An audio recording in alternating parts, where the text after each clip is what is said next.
So introducing our final speaker of the day, Naomi White, Product and Program Manager at Cohere.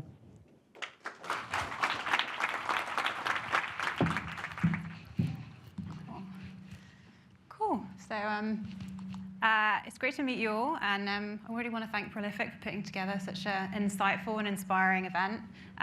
It's been amazing to listen to all the talks, the panels today. It's definitely stiff competition for my talk. But yeah, before I speed ahead, I'll give you a quick intro to myself. So I'm Naomi White. I'm at a company called Cohere, which is building generative AI solutions for enterprise, built atop our own foundation models. So what do I do at Cohere? I'm the program lead of a product called North, a work automation platform that we introduced to the market last month. And I'll touch on products like North a bit later.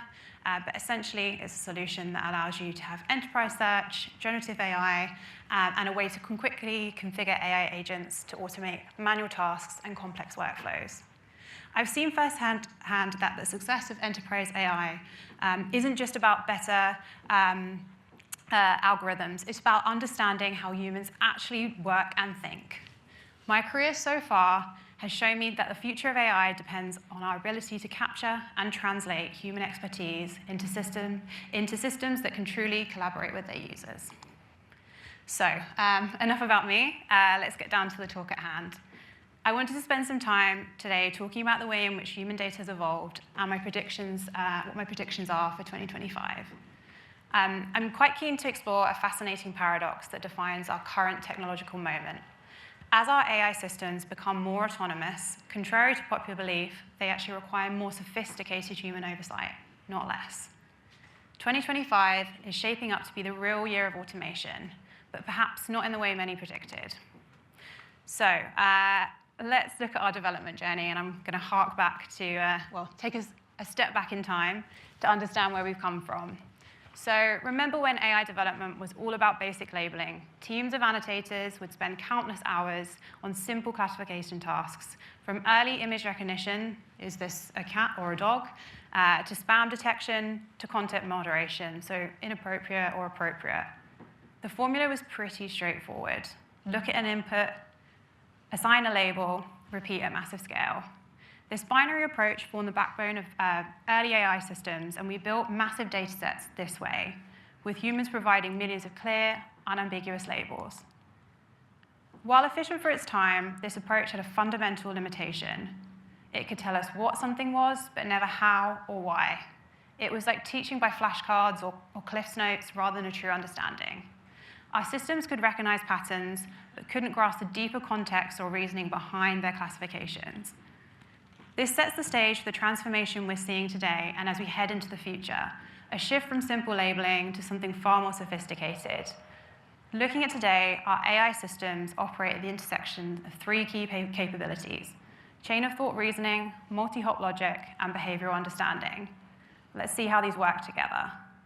So chain of thought captures expert thinking. So let's think about a situation where an employee needs to make an assessment on contracts. Without a model, they'd be arriving on the conclusion by thinking about perhaps data access permissions and maybe drawing on previous knowledge to arrive on a conclusion. It's basically articulating the thinking process that they'd go through. So looking at a vendor contract, maybe I'm concerned about the data access scope, maybe the requested permissions seem broader than necessary, and this is reminding me of a previous a vendor that I was assessing last quarter. Basically, it's documenting the human reasoning process of assessing the information provided, making a hypothesis, checking it, perhaps against documents or tools, and making a decision based on these. This then breaks down into multi-hop, which is basically a series of logical steps the model needs to take, which human specialists often provide. So reviewing a vendor's data access request, comparing it against a stated business need, checking similar vendor precedents, assessing potential risk, and then making a recommendation.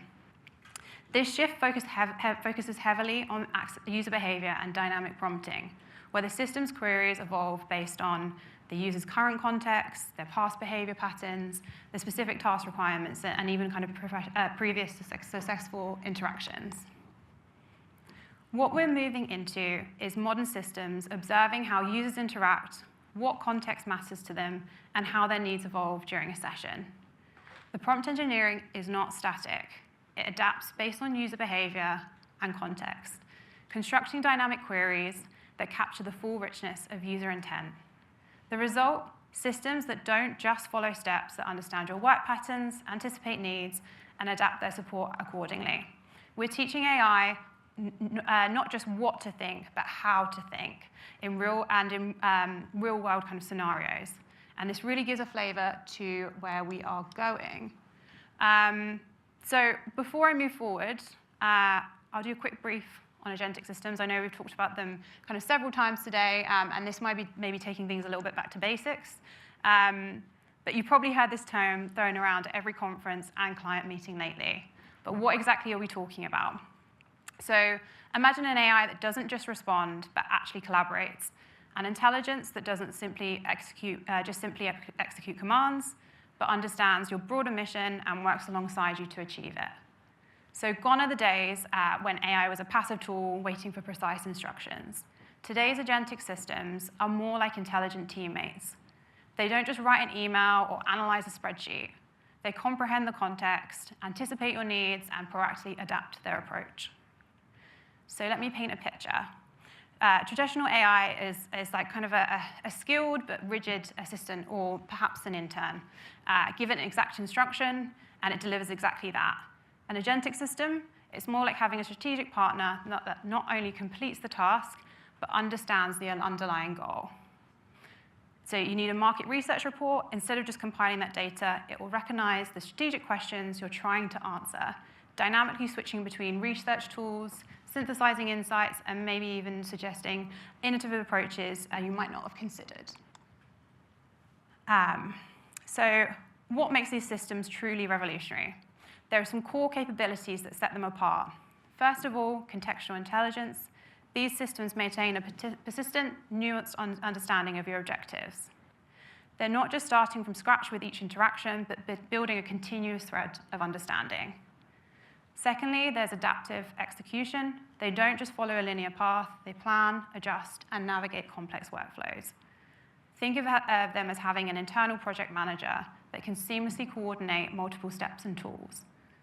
Then there's iterative learning. With each interaction, they're not just completing a task. They're refining the approach, understanding their preferences, and becoming more sophisticated collaborators, building more knowledge in each interaction. This isn't just about replacing human intelligence. It's about dramatically amplifying it. Agentic systems are the next frontier of human-AI collaboration, turning artificial intelligence from kind of just a transactional tool into a much more strategic partner. And we're seeing this materialize in fascinating ways across the industry, and a bit of shameless self-promotion. Take Cohere's North. You can create an agent whereby when you're working on a quarterly sales report, it doesn't just see disconnected commands. It understands you're building a narrative and considers your synthesis style, selected data sources and tools, and also organizational context.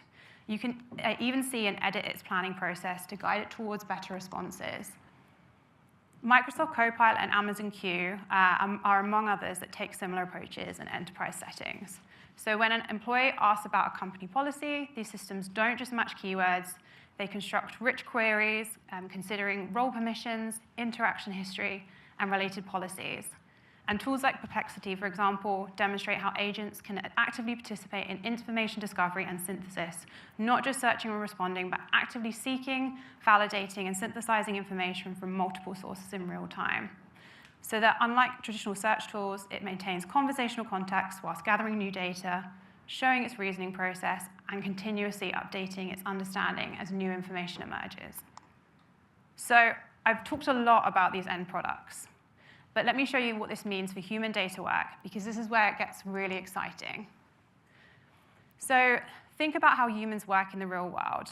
They're not just following some rigid script. They're constantly making decisions, adjusting their approach, knowing when to change course. When we're training agentic systems, we've had to completely rethink about how we collect human data. Instead of simple right or wrong labels, we're capturing rich, complex patterns of expert behavior across many dimensions. Firstly, there's strategic thinking. We're documenting entire sequences of how people work. Then there's context awareness, so those crucial moments where we decide to take a different path. And then looking at tool selection, Not just what tools you may need to use in an interaction, but crucially why they have been chosen. And then course correction is huge as well, catching moments where you say, actually, this isn't working based on the information that I have. Let's try something else. And finally, memory utilization, understanding what pieces of context they're keeping in mind and why. Building AI agents capable of complex reasoning and autonomous decision-making requires intensive post-training by human experts that can impart their domain-specific knowledge and workflows. And here's where it kind of gets even more interesting. We're not just capturing this behavior once and calling it done. Modern systems need constant fine-tuning, which is what we call agile alignment. It's like having a continuous conversation with the system, saying, no, in this context, that's not quite right, or yes, that's exactly how you want to handle this situation. Or based on previous information, this is how I'd handle it.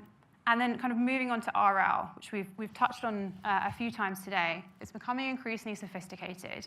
We're now looking at nuanced preference modeling that combines response time with choice patterns. This helps distinguish between strongly held preferences and weaker ones, leading to more accurate and context-sensitive training. We saw the power of RL with the DeepSeek approach to R1, and I expect the value of advanced post-training with high-quality data to continue to rise. There's still a hugely strong argument for human-in-the-loop here. So to give you a bit of an analogy here, it's a bit like teaching someone to be a great chef. It's not enough to just write down recipes. You need to understand when to adjust the heat, how they know how to deviate, when to deviate from the recipe, and when to choose certain ingredients over others. And just like a chef keeps learning and adapting, these systems are designed to get better through constant interaction with humans. And that's the real power of modern AI training. It's not just a one-and-done process anymore. It's a continuous cycle of learning, adapting, and improving based on real human knowledge and behavior. So this is also why we're seeing a shift from general data labelers to deep engagement with industry specialists. And another kind of key theme that we've talked about today, whether it's needing medical AI, needing doctors, or legal AI needing lawyers, domain experts are becoming central to development, testing, and oversight. So take supply chain management. At first glance, you might think it's just about inventory and shipping data, but the reality is far more complex. A truly effective system needs to understand the unwritten rules of the industry, so informal supplier relationships that don't show up in any database, cultural nuances across different markets, subtle warning signs when a supplier is in trouble, and also kind of the maze of various different regulations across regions. As part and parcel of this, we're going to see a race for domain dominance in 2025. AI labs are competing to build specialized models that can handle complex reasoning tasks in specific fields. So think Harvey AI for those specialized legal models, and a few more examples are here on the screen for other domains. This isn't just driving demand for domain-specific data, it's creating a whole new market for post-training expertise from professionals with advanced degrees and years of real-world experience. I do want to touch very, very briefly on synthetic data, as this is not a means to an end. While I believe its usage will continue in 2025, human oversight will remain crucial. Experts will play a key role in curating, cleaning, and refining synthetic data sets to ensure quality and mitigate issues like model collapse. Finally, something you should be considering is using annotators to create custom benchmarks. Think about it. If you're building an enterprise platform or trying to get a better understanding of the models you're using, why not use your annotator pool as a mini enterprise? Their queries and interactions can help build robust, real-world benchmarks for system performance, using annotator pools as enterprise test cases. So capturing real user queries for evaluation, building domain-specific performance metrics, and testing real-world application scenarios. Looking ahead, we're seeing a profound shift from teaching AI what's correct to teaching it how to reason. The real potential of agentic systems lies in their ability to understand not just what we're doing, but why we're doing it. This marks the evolution from simple AI assistants to true collaborative partners. And I'll quickly talk about how this field is rapidly professionalizing. We're seeing kind of a new emergence of new professional frameworks. And again, I've touched on these a little bit today, so very much in theme. So first off, there's a development of formal quality standards. So organizations that are building comprehensive frameworks that cover data quality assessment protocols, annotation consistency measures, expert validation processes, and performance monitoring systems, a bit like what Fair Work was talking about earlier today. These can form the basis of individual reporting to improve data quality, much of which can be generated from the insights and feedback reporting systems we're putting in place to manage annotators.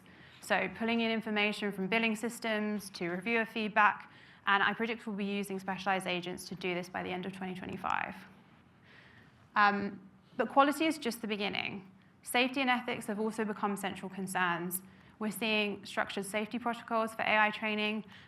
So, for example, our safety annotator teams at Cohere have limitations to the hours they can work, along with resources to support and guide them as they navigate toxic content, and a limit to what they can see. For example, CSAM, or child sexual abuse material, we make sure it's handled by external vendors. And we use filtering systems to auto-detect this content, as we know this is something that we don't necessarily have the specialisms to handle internally. There's also ethical guidelines for data collection and use, bias detection and mitigation frameworks, and clear escalation paths for concerns. Something I've really enjoyed is the development of grassroots annotator action. So one of my annotation teams at Cohere came together as they identified themes and locations of bias they encountered whilst they were using the models, and how they believed that it was impacting the model, even working to provide what they viewed as possible solutions, which has culminated in formulating initiatives with our safety teams and other modeling teams for future iterations of our models. The regulatory landscape is evolving too, as the panel was just talking about now. With AI regulations emerging globally, organizations are building robust compliance frameworks, and this isn't just about checking boxes. It's about creating sustainable, responsible practices for AI development. What's particularly exciting is the infrastructure growing around these roles. We're seeing professional networks connecting AI data specialists, annotator communities sharing best practices, specialized training pathways for different roles internally. For example, the safety content I mentioned earlier, but also with the domain specialist role rising, we'll see more of this. And what I would love to see is more professionalized standards for these roles. This professionalization isn't just about creating structure. It's about recognizing the critical role that human expertise plays in developing reliable, ethical AI systems. As these systems become more integrated into critical workflows, having qualified, well-trained professionals becomes increasingly important.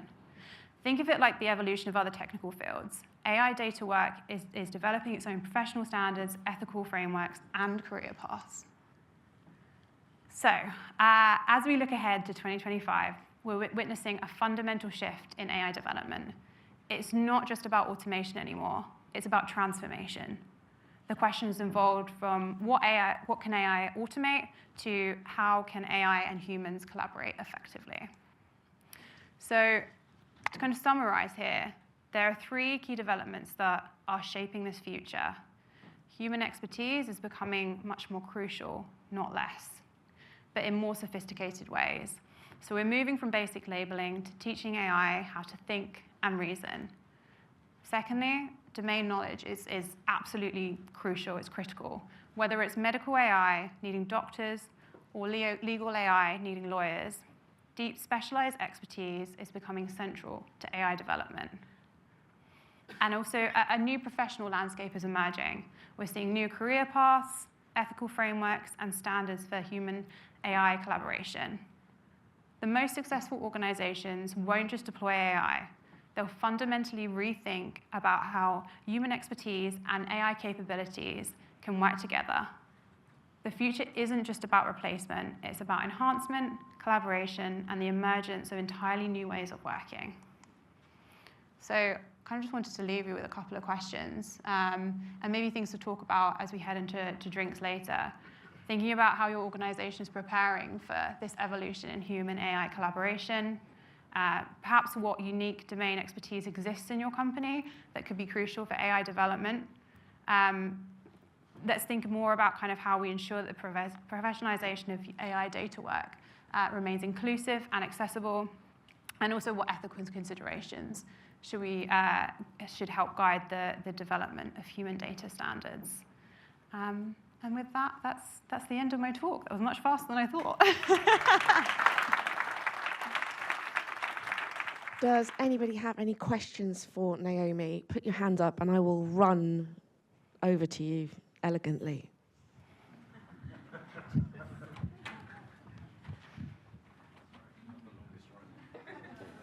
Hi.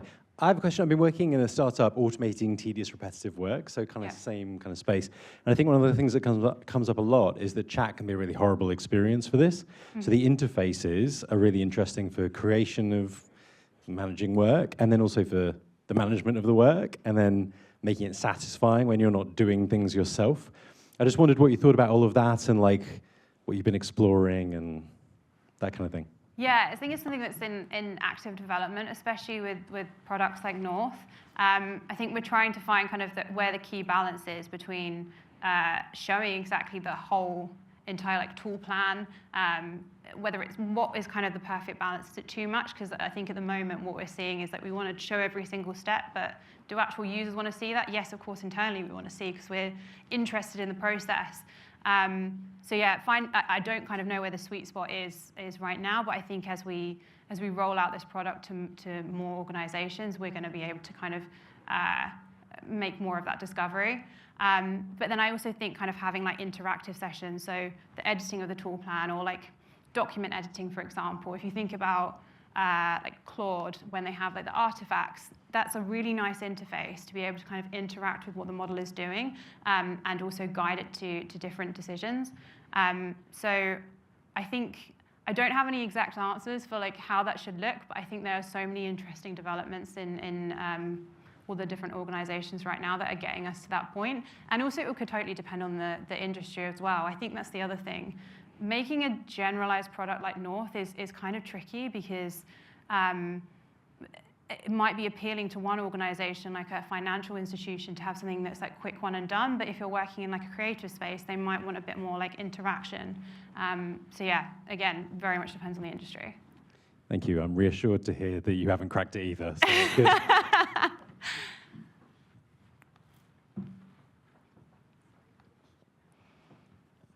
Hi, thank you so much for the talk. I wanted to sort of pick your brain a little bit in terms of the human side of things. I know that you said it's not about replacing, it's about enhancing, it's about expertise, but what we're seeing in markets and sort of different industries is actually AI displacing a lot of workers, and obviously it's just a leg, but how long do you think that's going to be, and what do you think that's sort of what is the actual reality going forward? Yeah, that's one of the most awful questions to be asked. But a really great question, a really, really great question. I think that's something that's still quite a way off, and I think we'll just see industries adapting. So something that we were really focused on heavily at Cohere, and especially within one of the original teams that I worked with was our retrieval augmented generation team, and we found that we was quite early on more focused on quality rather than quantity, and actually getting annotators to kind of list out very like long, complex responses was not something that could just be done by our like initial hires, which were more so university students and not necessarily specialized workers. We kind of had a bit of like an internal kind of like brainstorm around this and how to actually kind of get better data, and we realized that the answer was quite simple. We needed to use copywriters, we needed to use people that were kind of in those writing industries, and I think those are often the people we think about that when we think about kind of jobs getting taken away for AI. So in a way, I think it's just kind of their work is adapting with kind of the change in society, the change of AI, isn't completely displacing their roles, but just changing them into something else. Awesome. Apologies for the hard question, but thank you so much. No, it's a great question.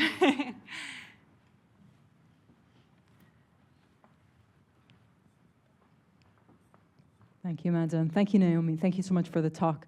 So I suspect that we have some people in the room today who, as AI builders, are sort of starting with, let's say, an open source model, and using automations to deploy it in a certain application. And I imagine for some of them, the idea of using human annotators or human data is a little bit forbidding. And I'd also suspect that for some of them, they are doing the invisible work of human annotation and looking over data sets and curating and evaluating. Do you have any advice for people like that who, they're listening to the talks today and they're wondering how to get, sort of get started in this space that feels a little bit intimidating? I guess it entirely depends on your budget, but I think a really good entry into that is using a vendor that has kind of a pool of annotators, potentially has a platform, might not have a platform, is able to work with you to kind of understand what the system is you're building and what your annotation requirements are. And I think that's probably, I would say that's the best place to get started, because those are the companies that have all the kind of that industry knowledge, but also that kind of knowledge around human data, and we'll be able to guide and help you. And there's also a ton of resources online as well. So going to something like Prolific's blogs, looking at that, being able to understand about kind of how to make an entry into that, even just with kind of a very small task in order to just test the waters, I guess. That sounded like a setup. I promise it wasn't. Actually, just one more following question on that. Is there a particular point in the AI development lifecycle you might recommend that teams start with? So sort of curating data sets for training or post-training, monitoring, evaluation. Is there anywhere where you suggest people start? I feel like it's all the lights off in the club type situation. I'm getting kicked out. So I think kind of, especially with people that are building off the back of open source model, it's more so in the post-training, getting involved at that point. And I think that's kind of the key point in which you should get involved. Sorry about the lighting issues. That's no reflection on your fantastic talk. Any other questions? No? Well, thank you very much, Naomi.